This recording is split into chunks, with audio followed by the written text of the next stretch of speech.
Hello everyone, this is video number 2 of, I don't know how many yet, that'll be a surprise for us all. This video, I'm going to kind of go through, and it's the buyer beware video of don't make mistakes and really get burned and ripped off. Unfortunately, there's a lot of unscrupulous people selling cards, and there's a lot of it's on eBay right now, and just some of the stuff to watch out for, to just basically don't throw your money away. Buy legitimate items and just be extra careful. Sometimes it's just like, oh, I gotta have that card. I mean, man, look at that deal. And too many times it just turns into disappointment when something's wrong with the card. It's a fake, it's altered or trimmed.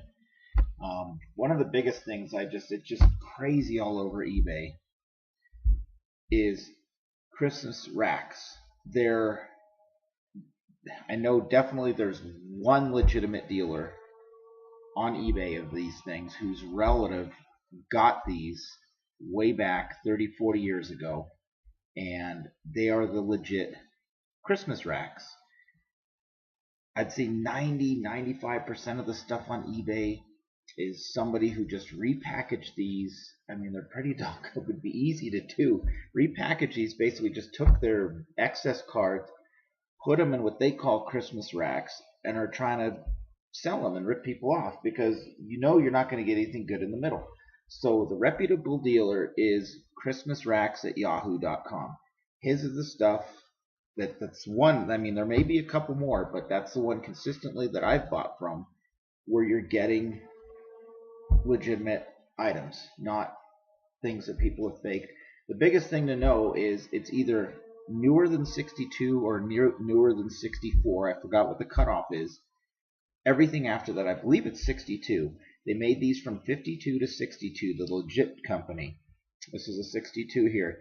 Anything newer is fake. It just makes me so sad when you see these people selling these 1967 Christmas racks, and then the title says possible mantle, etc., etc. You're not going to get a mantle. You're not going to get a Seaver rookie.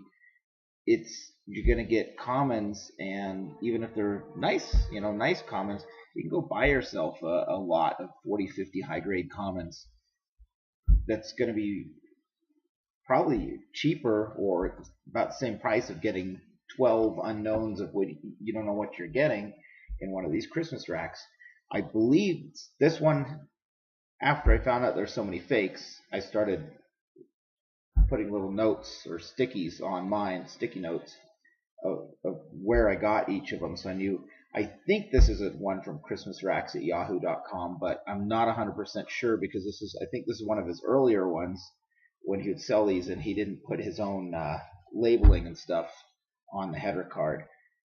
Because there are things to look for on his website. He goes through about 10 different things to look for, but people can even fake the legitimate ones, which is, it's disappointing. And I mean, sometimes to see, unfortunately, people spending hundreds of dollars on Christmas racks where hopefully most of us already know that those are fake. And it's sad that these people, I mean, the best way to put them out of business, these people making fakes, is don't buy one thing from them, because they're going to lose money making these things in their garage, and they're going to lose money because nobody's going to buy them. Even some of these, I see some of these 1974 and 75 Christmas racks with a Reggie on front or something. They're listed for $19. Okay, if you want a nice 75 Reggie Jackson, just buy one already graded or something, instead of hoping that the one you pull out of that is, because I've seen a 74 and one of the cards on top was creased. The key card, I think it was a Marichal or somebody's trying to say, look, we got this Christmas rack, Marichal on front, $19. The Marichal was creased on the front. So go for the legitimate Christmas racks, 1952 to 62. Yes, the legitimate ones are expensive, and that's why probably people are going towards the ones that are cheaper, but the cheaper ones are the fakes, especially ones that you see definitely out 65 and newer, the late 60s ones where they're trying to say could be a Ryan rookie, could be a Seaver rookie inside. No, those are fake. You're not gonna get anything good inside. I'm sorry to say. Go for the legitimate ones, and just be careful. Don't throw your money away. Even if one of these is $19 or $49, you're gonna be disappointed. So Go for the legitimate ones, and you're going to be getting. You'll have a chance to get somebody good inside. And like with this one, everything. I mean, I might open this just because um, everything I'm seeing on front looks to be at least a 6, 7, or an 8. And 1962 tops in that grade, it's worth it. So then the other big ripoff that stung me was um, trimmed cards, where for years before I became PSA member, I'd buy raw cards on eBay, near mint cards and everything. I couldn't afford to buy a graded version of some. Some high grade 7s, 8s, and 9s in a PSA. I could never afford those, so I'd buy what was described as let's say a near mint 67 mantle, etc., etc. And after a few years later, I submitted like 60 or 70 cards to PSA, and almost half of them came back as trimmed. It was one of the biggest disappointments in collecting. It's one of those where I don't think I bought another card for 6 months after that. I was just disappointed. So this one here, I got off eBay. That one's trimmed, and even the 71 Seaver trimmed. So it's sometimes there's things to look for, but with these, I looked and checked, and the edges looked to be not tampered. The corners looked to be everything looked to be legit. The size looked legit, but the technology these days is so good. So again, it's one of those things. Be careful. Go through a legitimate source, one that either is recommended to you or you've bought from before. You see these sellers who'll say, okay, I guarantee it's unaltered, untrimmed, or your money back, but it's usually within 30 days. And with me, I'll buy cards and maybe only submit to PSA once or twice a year. And every card I buy is not getting submitted, so I could buy something and not submit it for 2 or 3 years after, and it comes back as trimmed. Then I have no idea who I got that from, and it's way too late to return that. So just be careful. And when it's actually done, it scared me from. I can't afford high grade PSA cards, but it scared me from buying something like this, where somebody described it as near mint to mint. It's scared me away from buying raw cards off eBay unless they're like this one. It's hard to tell. This is probably about a very good to excellent at best, 61 Maris. So the raw cards I've been buying, unfortunately, the last, let's say, 5 or 6 years, are low to mid grade, because this thing, all 4 corners are dinged. It's off center. I think there's a surface, small little surface crease or deep scratch. I want some of these cards in my collection, but I can't afford to be buying stuff that's altered or trimmed. So when I've been buying raw cards, they've either been low to mid grade or from somebody reputable, where I bought something from before, got it graded, and I've emailed these sellers back and thanked them. With this particular seller, I couldn't afford a nicer grade Carew rookie, but I needed one in my collection, so I bought this raw from a seller after previously I'd bought a couple other cards from him and submitted him a 63 Maze that came back as 7. These are all from his original collection. And so if you find the rare seller who has cards from their original childhood collection, or acquired them in the 60s and 70s before people started messing with cards and trimming them, those are the sellers to stick with. So I keep going back to this one particular seller, and anytime he has raw cards, I'm buying them because I know that they're legitimate. So I got this 67 Carew rookie for probably half if I had bought it already graded, and it came back a 6, and I was really pleased. And from this seller's a couple other cards that a couple of 66 mantle, and I believe a 64 also that came back in the 6 and 7 range. And so if you get lucky and run across a seller like that, then keep going back to them. Give them your business instead of some of these that are just trying to rip you off. Yeah, some sellers don't know. They have so much inventory, they don't know what's trimmed and what's not, and they are trying to be fair and honest with saying, okay, you can return it in 30 days. But like I said, how many of us have the budget or get cards and send things to eBay. I mean, send things to PSA 3, 4, 5 times a month and get them back soon enough that you can return them back to the seller saying, hey, this was trimmed, I want my money back. So be careful when buying raw cards. Even at card shows, if you can sit there and look through them and just be extra careful with the raw cards. Stick with legitimate dealers, or if you can afford them, I mean, PSA is the way to go with things that are already graded. You can't go wrong. And same with unopened packs, unopened material like this. I was disappointed I didn't see how they could do it, that there was these people who tampered with rack packs and cello packs. I was disappointed 7-8 years ago when I found out that people do that. I thought, okay, they could only do wax because it seemed easier to seal. I didn't understand how you could reseal this plastic, but so I started learning. You got to learn how the cells are put together. I think it's from the mid 70s on. They Topps basically packaged them. There was on the back you'll see the little like A, B, C, D, E, or F. So the first cell, it's an A or B card, C or D, E or F. So if you flip it over in this last cell, you have an A card, you know somebody's messed with it. Or I think it was a 79 rack with a Pete Rose out here on the outer cell. That can't happen. He did not occur out there because of the way Topps cut and packaged their 79 racks. He had to, I believe, be in the first cell. But I bought a rack off eBay before I knew Pete Rose was out here. And just to double check, I did send it to Baseball Card Exchange, and it did come back as rejected as it was tampered. So if in doubt, if I don't know the source or trusted source, I send my rack packs. And yeah, there's a cost to do it, but to get them authenticated by Baseball Card Exchange, especially ones that you're going to keep for years and decades and as an investment, the way to go is so you know for sure. I wanted to know for sure on this one. I bought a couple of packs from the same seller. One of them, this one, you're not going to be able to see it on this, has Ozzie Smith rookie on the back. And then I bought another one from that same seller, Ozzie Smith rookie on the front. Both of them came back as legitimate. Approved and wrapped by Baseball Card Exchange.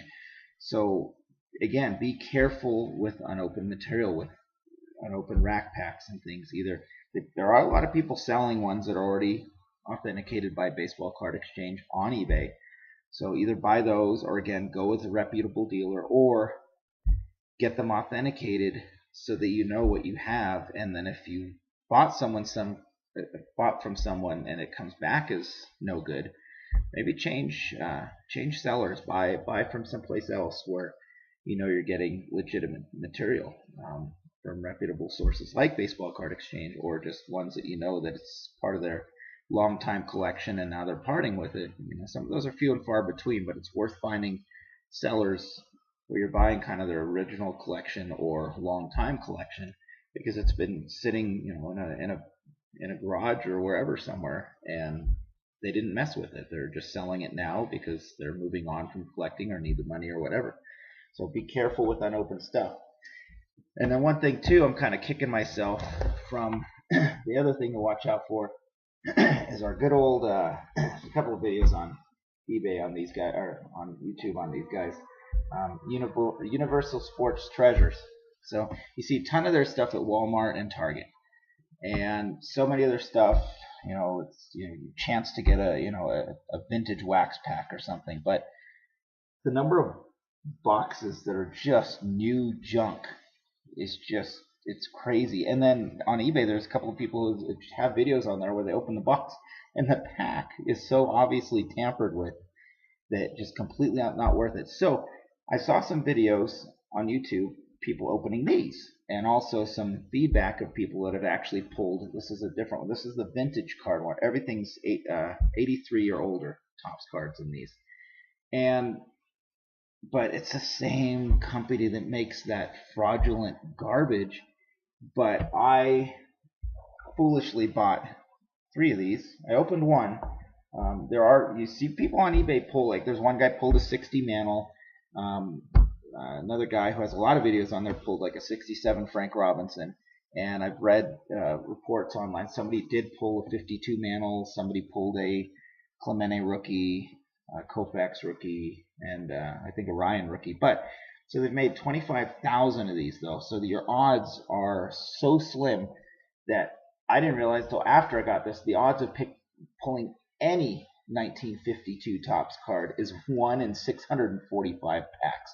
That's any 52 Topps, common or in me, is going to be in 1 in over 30 boxes to get any 52 Topps card.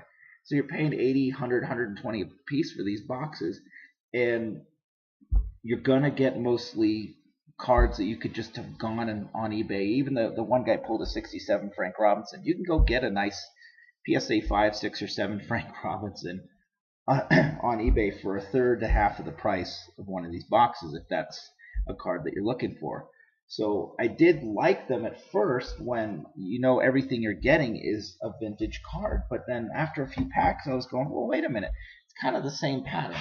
It starts off with an older card. In this particular pack I got a 72 common, and then the next one was always a 74, and here's a 74 Al Oliver. Then it was either a 78 or a 79. Here's a Mahler.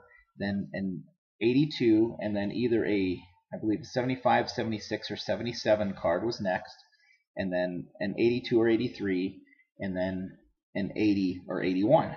And then all of a sudden I realized that you kind of hope that it's more random in these boxes, but and then another pack was a 69 common, a 74 Dusty Baker, 75 in that slot, an 82, and then in the 75, 76, 77 slot, another 77, 83, where there's usually an 82 or 83 in that slot, and an 80, where in the last card of the pack where it's an 80 or an 81.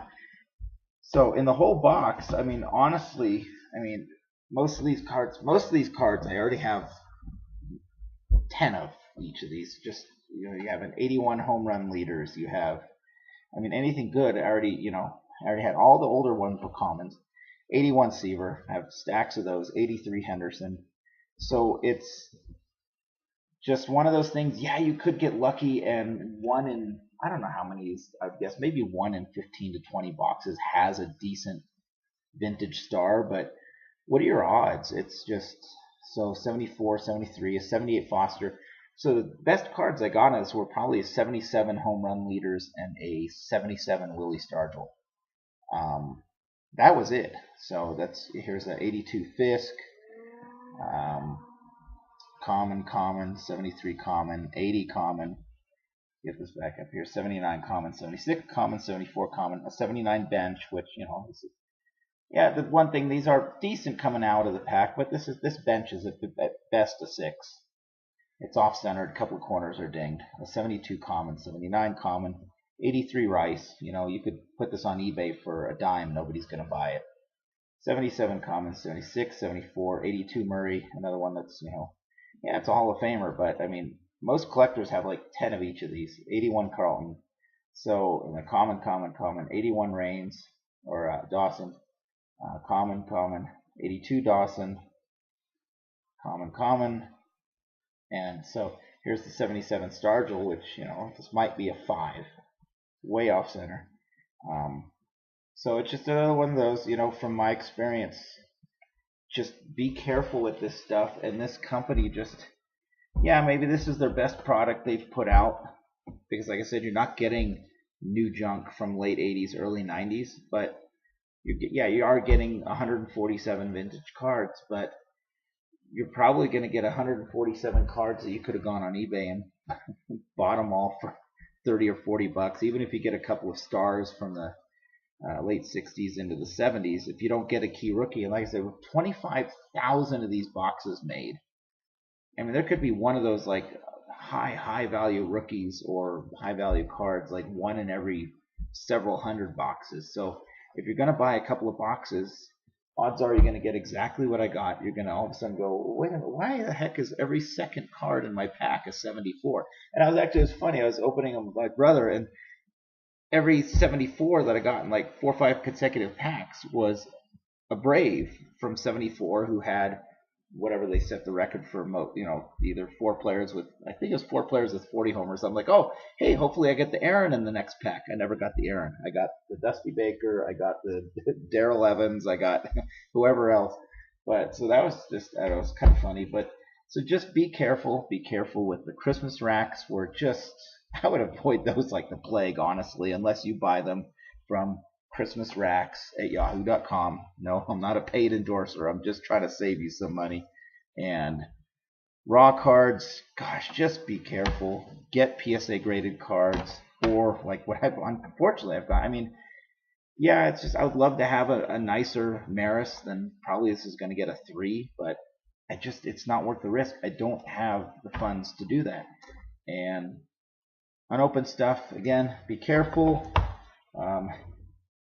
Universal Card Company, pretty much avoid. I mean, if you want to pick up it was kind of fun to open, but I started getting frustrated when I noticed the patterning and everything. So just their other stuff is complete garbage because there are plenty of videos of people pretty unhappy as they're opening their stuff. So just be careful. So this was my second video, the one that I promised, the buyer beware stuff. Just a lot of people already know this stuff because they've had similar experiences as I have, but just people who haven't gotten burned, just be careful because it's not a fun experience. A couple of times, like I said, it really, especially that whole group of cards I got from PSA that were basically rejected by them.